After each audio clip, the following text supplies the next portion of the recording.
you were invited as one of only 12 Israelis to meet President Biden when he came on his really extraordinary visit.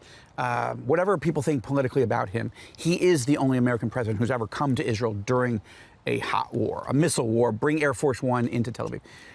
You got invited to meet with him. Would you take us into that room and your conversation with him? Yeah, it was one of the most incredible experiences of my life.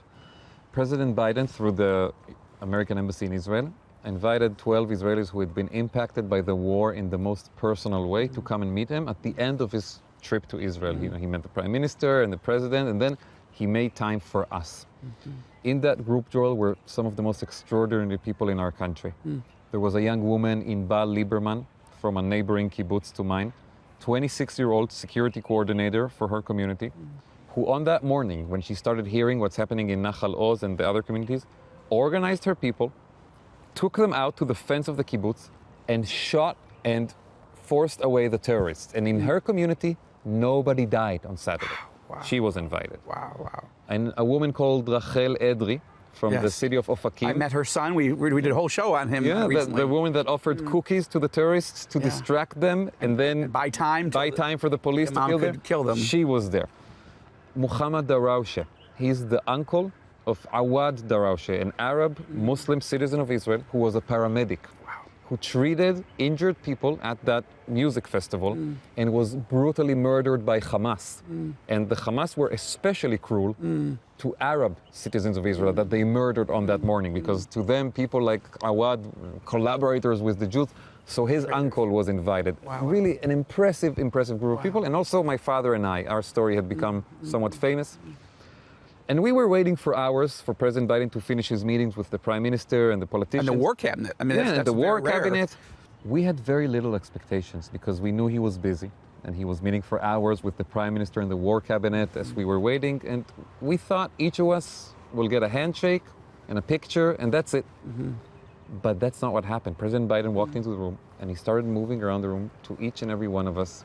Strong handshake, a look straight into our eyes. He said, "I'm so sorry for what happened to you." And he started asking us, tell me about your family. Tell me what happened to you on that day. I had a very short message for him. I told him, "Mr. President, we have people who are now kidnapped in Gaza from my own community. Teenage girl, a grandfather." And I told him, "Your friend, John McCain, survived 5 years in the Vietnamese prison. I don't think the teenagers and the women and the children will survive 5 years in the hands of Hamas. Please take action through diplomatic channels with Arab countries to release them." He looked straight into my eyes, he held my hands, he said, "I'm working on it." And indeed, 2 days later, 2 women from my community who are dual American-Israeli citizens were released from the prison of Hamas, the Ra'anan family. They are the daughter and granddaughter of Tami, my neighbor.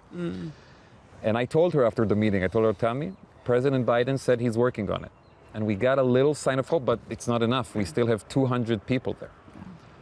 So he goes around the room, he hugs people, he sheds tears when they tell their stories, and then he gave a short statement to the press, and we thought, okay, that's it. And we were already over the moon. And the Secret Service... Because I think for American audience, it's still difficult to understand, I think, that we're a small country. We punch above our weight. We're a regional superpower, the regional superpower. But for the President of the United States, regardless of party, to come and sit with 12 Israelis who've been through hell. Each one of us, their story, we were shocked. It's a big deal. But then, he gave a short statement to the press, and we thought that was it. And the Secret Service was starting to make noises like, "Mr. President, the plane is waiting." He said, "No." He put his fingers like this, said, "No, I want to speak to these people." And so he's standing, there's this little table that he was, putting his hands on, and all 12 of us were gathered around him. And we were so close, Joel. He was closer to us than how close I am to you right now. Wow. And he started speaking, and he spoke quietly, in a soft voice. You could see he was emotional. And so we got really, really close. He started talking about his own loss, about his own grief, the history in his family, the car accident where his wife and daughter had died in the 70s, and the loss of his son, Bo, who died from cancer. And he said, "You have to understand, guys, you are never going to forget the loved ones that you lost on this day, on October 7th. They're going to be with you until the last day of your lives. You're going to think about them every day. I think about my wife and daughter and son every day. And he started talking about how you can't let the grief and the sadness turn into rage and anger. You have to think about more constructive ways. And he spoke about hatred. You know, he brought together these two people, Muhammad Darawshe, the uncle of Awad, the Arab Israeli paramedic, and Eyal Waldman, an Israeli tech entrepreneur whose daughter was murdered at the same party, Danielle. He brought them together, and you know, a Jewish father and a Muslim uncle. Both of them had lost their loved ones at the same event in the hands of the same terrorists. And the president brought them together and spoke about how we should never let hate divide us in these situations. And he spoke about the Holocaust, you know, how he, as a child, heard stories from his father about the camps in Europe.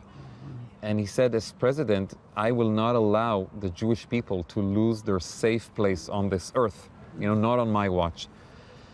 And people, again, there was this interaction where people told stories about their families, and it was an incredible half an hour.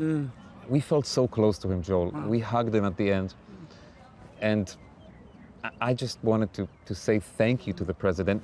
Putting politics aside for now, whether you think he's, you know, doing good things or bad things, on the humane level, that hug he gave us was so important. We knew that he had our back. He had sent in the aircraft carrier. He landed with Air Force One amid the bomb warnings. He had our 50 back. planes full of ammunition and supplies and so vehicles. We already knew that he has our back, but we also needed the hug. And when he gave us that hug, I cannot explain how much strength it gave to us. Wow.